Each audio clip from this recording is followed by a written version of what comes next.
Hello to all of you, wherever you are around the world, to everybody who's been supporting the Jane Goodall Institute this year, to major donors, to those who've helped us to get grants, to all those who have been supporting us faithfully for many years, for new members to our family, to the volunteers, to all of you who've really helped us.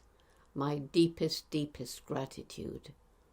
And it's been a very strange year for all of us. For me, it began normally, just like usual. I got to Tanzania, visited friends, visited my family, went to Gombe, then spent a few days in Davos talking to decision makers, trying to influence them. Spent time in Abu Dhabi and in Germany. And that was the end of my normal touring season. It ended in the end of February. And since March, I've been grounded here in the UK. This epidemic, this pandemic, COVID-19, it's caused so much suffering, loss of life, loss of loved ones, and loss of jobs and economic chaos. And amidst all of this suffering, we've seen the human nature at its best, those on the front lines caring for patients, risking and losing their lives. The community spirit has been raised, where people are helping their neighbours in selfless ways. And somehow the dark times seem to bring out the best in some people.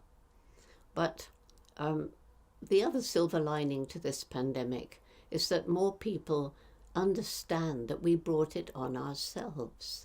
And we brought it on ourselves by our absolute disrespect of the natural world, forcing animals into close contact with people, invading their habitats, hunting and eating them, trafficking them around the world to sell in wildlife markets in Asia, bushmeat markets in Africa, selling them for food, skin, medicine, pets, and keeping billions of domestic animals crowded in cruel factory farms. In all of these situations, the animals are sentient beings who can feel fear and pain.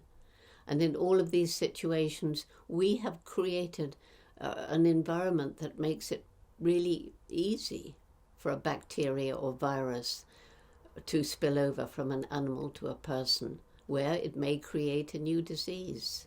And COVID-19 almost certainly began in a wildlife market in China, just as HIV/AIDS began in a bushmeat market in Africa from eating contaminated chimpanzees.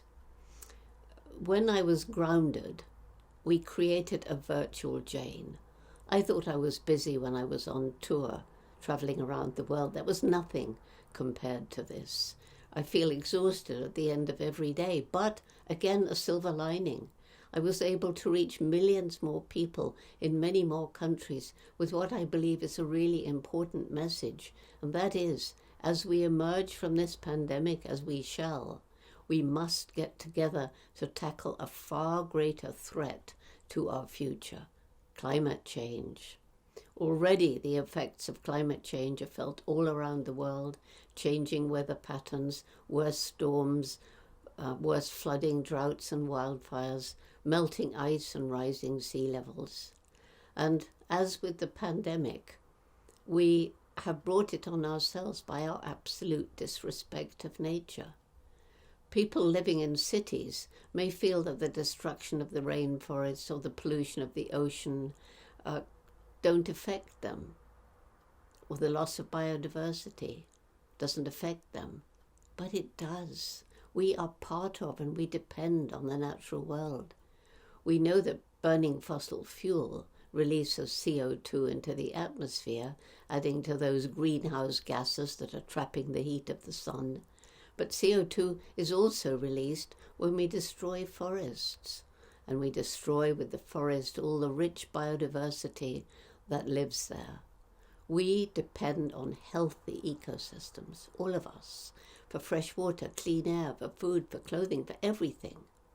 And it was in the rainforest that I learned that all species of plants and animals are interconnected and form this rich tapestry of life.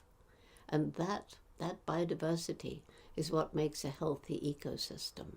And each time a species becomes extinct, I see it tearing a hole in that tapestry, and the ecosystem is then weakened.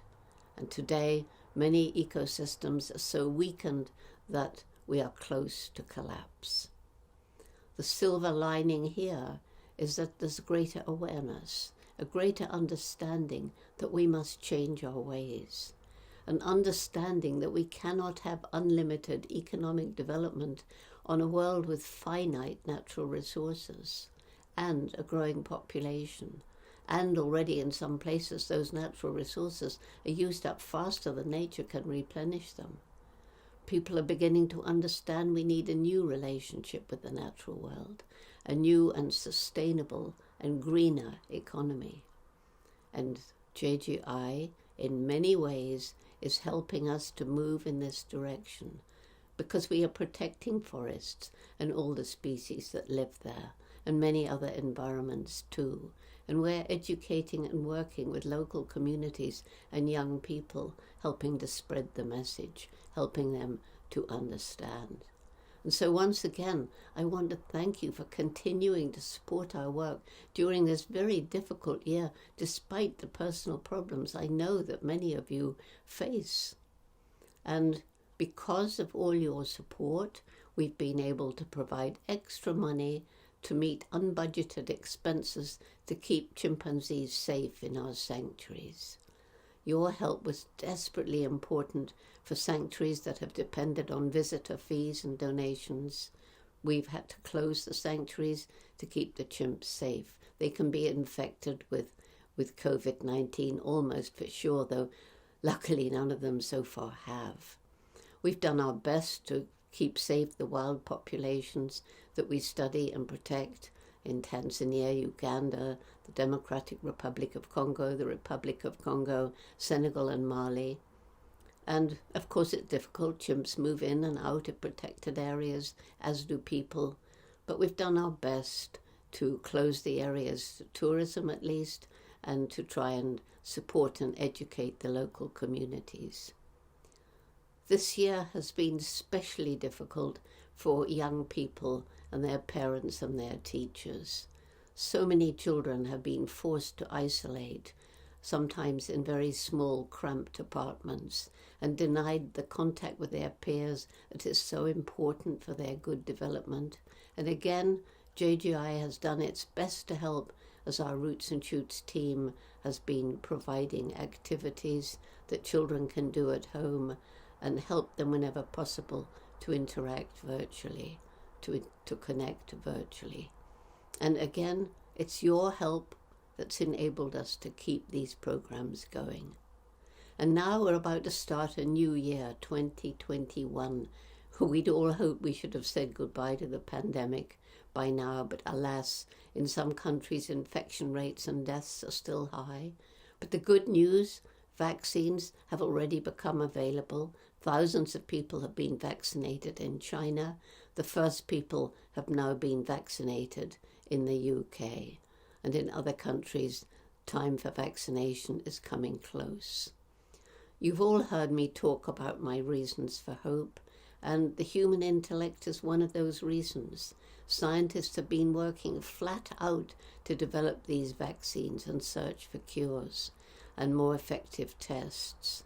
And also, scientists have been working on innovative technology that can help us to fight climate change.